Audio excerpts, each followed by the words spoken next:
Bird flu फैलने की आशंका का प्रभाव हरिद्वार स्थित रेस्क्यू सेंटर में भी देखने को मिला। रेस्क्यू सेंटर में रहने वाले गुलदारों को खाने के लिए अब चिकन नहीं दिया जा रहा, बल्कि वैकल्पिक मांस दिया जा रहा है।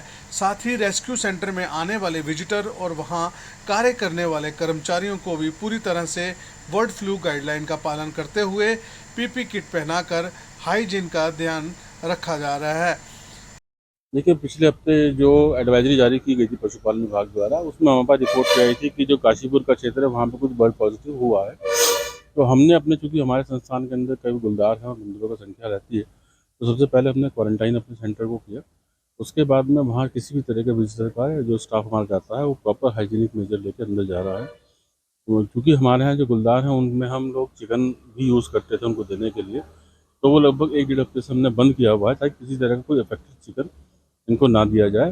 साथ में जो उनके खाने पीने का और जो रहने का स्थान है उसको प्रॉपर हमने हाइजीनिक तरीके से, जो बर्ड फ्लू का प्रोटोकॉल है उसके आधार पर पूरी तरह साफ़ सफाई की व्यवस्था की है। जो उनके खाने के बर्तन हैं, जो उनके रहने की जगह है, उसको पूरा जो प्रोटोकॉल के अंदर आता है उसी हिसाब से हमने उसको हाइजीनिक व्यवस्था बनाई गई है। किसी भी तरह का बाहर का कोई भी विजिटर, अगर वो हमारा स्टाफ भी है, तो वो अपना जो पुराने जो वस्त्र हैं जो घर से पहन के आता है उसको चेंज करने के बाद में एक पीपी किट, जिससे एक तरह का वस्त्र होता है, उसको पहना के ही वो अंदर उनको खाना या सफाई की व्यवस्था जो है उसके द्वारा की जाती है। यानी कि जो बर्ड फ्लू का प्रकोप है उसका कहीं ना कहीं असर रेस्क्यू सेक्टर में भी है। सर, चिकन को हाँ, बेसिकली क्या है कि बर्ड फ्लू में जो आपका नॉर्मल चिकन है, क्योंकि इसमें सीधा सीधा स्पष्ट निर्देश ये है कि जो भी अफेक्टेड चिकन है उसको समूल को नष्ट किया जाता है, उसके बाल, उसकी पूरी बॉडी। तो जैसे मैं आपको बता रहा कि काशीपुर में जहाँ पॉजिटिव आया है, तो उसमें लगभग 1 से 1.5 किलोमीटर के एरिया को पूरा सैनिटाइज किया जाता है, क्योंकि बर्ड फ्लू में बेसिकली मीट से ही फैलता है।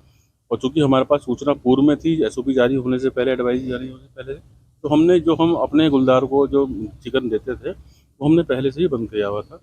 अब चिकन चूंकि नहीं दे रहे हैं तो इससे उनमें बर्ड फ्लू होने की संभावना नील हो जाती है। साथ ही साथ हम कुछ तरह की दवाई हैं कि जिससे हमारे जानवरों की इम्यूनिटी बढ़ती है, वो हमने पहले से चला के रखते हैं, जिसमें सप्लीमेंट वगैरह होते हैं, ताकि उसके अंदर बीमारी से लड़ने की क्षमता बनी रहे। अभी हरिद्वार जिले में इस तरह की कोई सुविधा तो नहीं है। नहीं, अभी मेरे संज्ञान में, क्योंकि मेरी जो यहाँ के सीईओ साहब हैं उनसे भी वार्ता हुई, तो यहाँ पे प्रिवेंटिव मेजर लिए जा रहे हैं। जो भी पोल्ट्री फार्म यहाँ के, उनमें वो स्क्रीनिंग कर रहे हैं। और चूंकि इसमें अगर कोई बर्ड की डेथ होती है तो उसके सैंपल को भोपाल भेजा जाता है। भोपाल से अगर पॉजिटिव रिपोर्ट आती है तो इस तरह की कोई रिपोर्ट अभी हरिद्वार में मेंशन नहीं की गई है। प्रिवेंटिव मेजर हम लोग पूरी तरह से ले रहे हैं, और लगभग लगभग ये मेजर हम 1 महीने तक लेंगे ही लेंगे। अगर हमारा नेगेटिव नहीं भी आता तो भी इसको हम जो प्रोसेस कर रहे हैं उसको 1 महीने तक आगे लगातार करते रहेंगे। पूरा नाम क्या लिखे? मैं डॉक्टर अमित ध्यानी हूँ।